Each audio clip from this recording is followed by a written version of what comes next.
नमस्कार, मैं चंदा यादव आपके साथ। आप देख रहे हैं जस्ट इंडिया।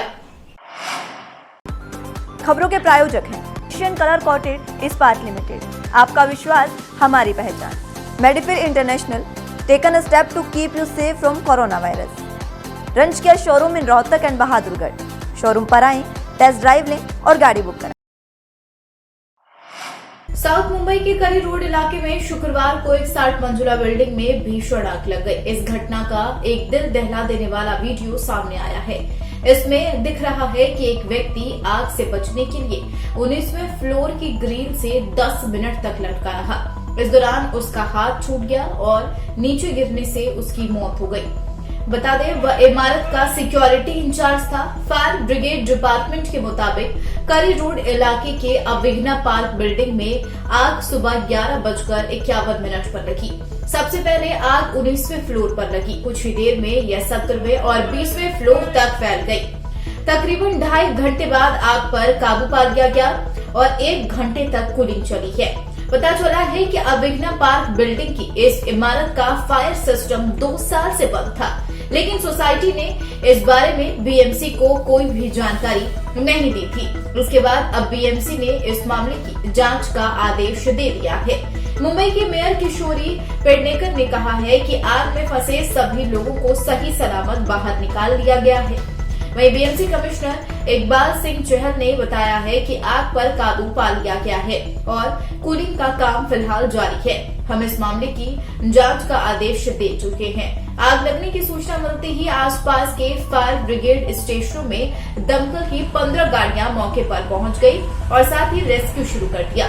मुंबई के मेयर किशोरी पेडनेकर भी मौके पर पहुंची हैं।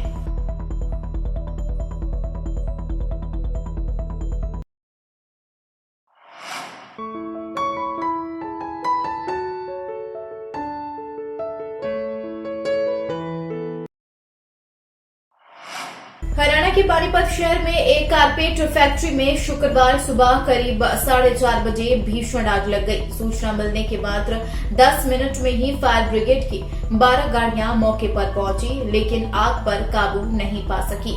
वहीं ब्लास्ट के बाद फैक्ट्री की एक दीवार भी गिर गई है, जिसके साथ लगती फैक्ट्रियों में भी दरारें आ गई है। वहां भी हड़कंप की स्थिति बन गई है। मजदूरों को जगह खाली करने को कह दिया गया है। आपको बता दें, आसपास लगती गलियों को भी बंद कर दिया गया है। फैक्ट्री के बाद आग ने आसपास के करीब 50 मकानों को अपनी चपेट में ले लिया। सभी मकानों में दरारें आ गई हैं। जानी नुकसान बचाने के लिए पुलिस ने सभी मकानों और साथ ही दुकानों को खाली भी करा दिया है। राजेश गुप्ता और उनके भाई राजीव गुप्ता के जाटल रोड स्थित मुखिजा कॉलोनी के पास यूनाइटेड ओवरसीज के नाम से कारपेट की फैक्ट्री है। फैक्ट्री में कारपेट बनाने के बाद उसे देश विदेश में एक्सपोर्ट किया जाता है। फैक्ट्री के गार्ड जसविंदर ने फैक्ट्री के ग्राउंड फ्लोर से धुआं उठता देखा था।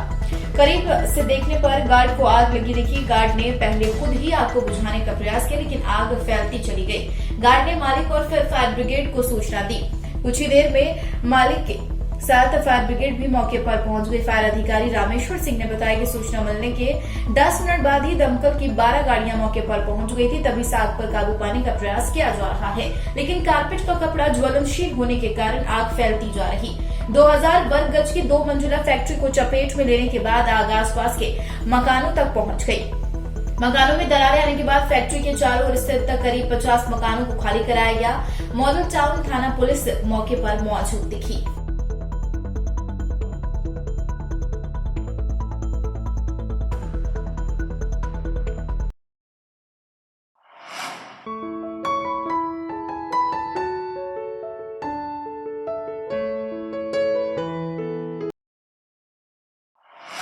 वहीं टोहाना में भूना रोड स्थित श्री कृष्ण गौशाला में पहुंचे जसपा प्रदेश अध्यक्ष की गाड़ी का किसानों ने घेराव किया है। पुलिस प्रशासन की मौजूदगी में किसानों के बीच से निकाले गए निशान सिंह। आपको बता दें, किसानों ने सरकार व प्रदेश अध्यक्ष के खिलाफ जमकर नारेबाजी की है, जिसका वीडियो वायरल भी हुआ है। आपको बता दें, शहर के भूना रोड स्थित गौशाला में पिछले 7 दिन से चल रही भागवत कथा के समापन कार्यक्रम में जसपा प्रदेश अध्यक्ष निशांत सिंह की गाड़ी का किसानों ने घेराव किया, जिसके बाद निशांत सिंह की गाड़ी को छोड़कर पैदल वहां से निकल गए।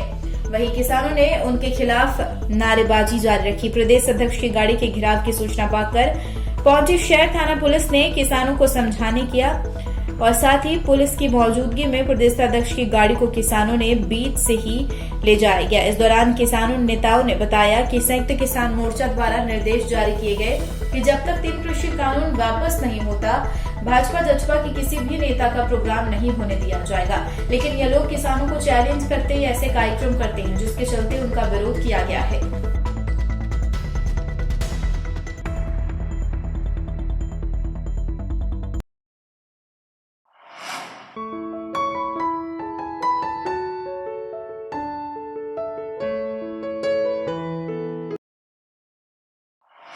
महेंद्रगढ़ के वार्ड नंबर 6 में गली दर्जियान में स्थित योगेश वशिष्ठ के मकान में चोरों ने मकान का ताला तोड़कर मकान में घुसे और उन्होंने वहां एक कमरे में रखी गोदरेज के अलमारी के लॉकर को तोड़ा है, जिसमें रखे सोना चांदी के आभूषण सहित नए नोटों की गड्डियां चुरा कर ले गए। पीड़ित के बड़े भाई बुद्धि प्रकाश वशिष्ठ ने बताया कि उनके भाई की पत्नी की किडनी खराब है। वे इसके इलाज के लिए रेवाड़ी में रहने लगे हैं और अपने घर को उन्होंने ताला लगाकर बंद किया हुआ है। जैसे उन्होंने उनके घर का ताला टूटा दिखाई दिया तो उन्होंने इसकी सूचना उन्हें दी, जिस पर वो लोग आए और साथ ही चेक किया तो चोरों ने मकान का ताला तोड़कर मकान में घुसे और उन्होंने वहां एक कमरे में रखी गोदरेज की अलमारी के लॉकर को तोड़ दिया, जिसमें रखे सोने चांदी के आभूषण सहित नए नोटों की गड्डियां भी चुरा ले गए, जिसकी सूचना पुलिस को दे दी गई है। की रात या 20-21 की रात को चोर जो है योगेश के मकान का ताला तोड़ा है और ताला तोड़ के वो अंदर घुसे हैं। अंदर घुस के कमरे में उनकी अलमीरा रखी हुई थी, स्टील की गोदरेज की अलमीरा, उनको तोड़ा है और उसको तोड़ करके उसमें कैश था। 200 की 2 नई गड्डी थी, 100 की नई गड्डी थी और 10 की 2 नई गड्डी थी, वो तो कैश ले गए। और जो है जेवरात थे, एक तो गले का 25 ग्राम का जो है सेट था, 2 चेन थी, अंगूठियां थी, कान के बाले थे, झुमकी थी, कुल मिलाकर के करीब 102 ग्राम सोना टोटल बैठता है। और इसी तरीके से चांदी की पाजेब थी, कटोरी थी, चम्मच थी, गिलास थे, पायल थी। वो करीब जो है 1 किलो से ज़्यादा के करीब चांदी थी, वो जो है चुरा करके ले गए। बाकी किसी सामान को हाथ नहीं लगाया, बाकी कोई सामान नहीं लेके गए।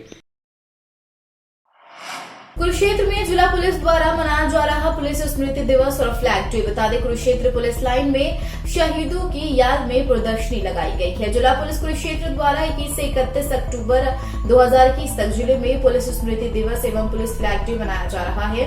पुलिस अधीक्षक कुरुक्षेत्र हिमांशु गर्ग ने पुलिस लाइन कुरुक्षेत्र के प्रशासनिक भवन में जिला पुलिस कुरुक्षेत्र के शहीद जवानों की याद में एक प्रदर्शनी का उद्घाटन किया है। यह प्रदर्शनी 31 अक्टूबर तक जारी रहेगी। इस प्रदर्शनी में पुलिस के शहीद हुए जवानों के फोटो व उनके बारे में पूरी जानकारी दी गई है। वहीं पुलिस द्वारा आम जनता की सुरक्षा के लिए किस प्रकार के हथियार व सुरक्षा वस्त्र प्रयोग किए जाते हैं। जी सर, पुलिस शहीद दिवस के उपलक्ष्य में जो पूरे 1 वीक का हम लोग पुलिस फ्लैग डे सेलिब्रेट कर रहे हैं, उसी कड़ी में आज जिला पुलिस लाइन में एक पुलिस एग्जीबिशन का अनावरण किया गया है, जिसमें हम प्रतिदिन यहाँ पर जो डिस्ट्रिक्ट के जितने भी स्कूल्स हैं उनके बच्चों का एक टूर करवाएंगे और इसमें जो पुलिस के जितने भी इक्विपमेंट्स हैं, वेपन्स हैं, एंटी राइट इक्विपमेंट्स हैं, उसके बारे में बच्चों को जानकारी दी जाएगी। उसके अलावा हमारे जो वज्र वाहन होता है, जो वाटर कैनन होती है, जो भी पुलिस अपने ऑपरेशंस करती है, उसके लिए जो भी इक्विपमेंट यूज़ होता है, ट्रैफिक के कई सारे इक्विपमेंट यहाँ डिस्प्ले पे हैं, तो उनका एक बच्चों को एजुकेट करने के पर्पज़ से और उनको सेंसिटाइज करने के पर्पज़ से ये एग्जीबिशन लॉन्च की गई है। और प्रतिदिन यहाँ पर बच्चों का समूह यहाँ पर आएगा, उनको हमारे जो स्टाफ के लोग हैं वो एजुकेट करेंगे कि पुलिस के इक्विपमेंट्स किस तरह के, और इसी तरह के आगे भी इवेंट्स हमने पूरे वीक के प्लान कर रखे हैं।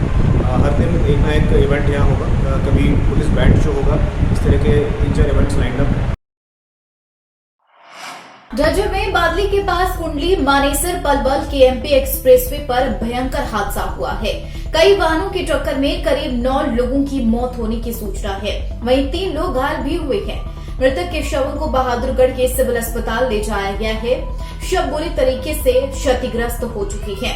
पुलिस को सूचना मिलने पर पुलिस मौके पर पहुंची। वहीं झज्जर एसपी ने बताया है कि आज सुबह एक अर्टिगा गाड़ी में करीब 11 लोग सवार थे और यह सभी राजस्थान के हनुमानगढ़ जिले के नोहर के पास स्थित गोगामेड़ी धाम से मेले से आए थे और गाजियाबाद के सिरसागंज जा रहे थे। वहीं मूल निवासी यूपी के फिरोजाबाद जिले के गांव नंगल अनूप के हैं। वही दुर्घटना के संबंध में एसपी झज्जर राजेश दुगल आईपीएस ने और क्या कुछ जानकारी दी, सुनिए। सर ये कहाँ से आए थे और कहाँ जा रहे थे जी?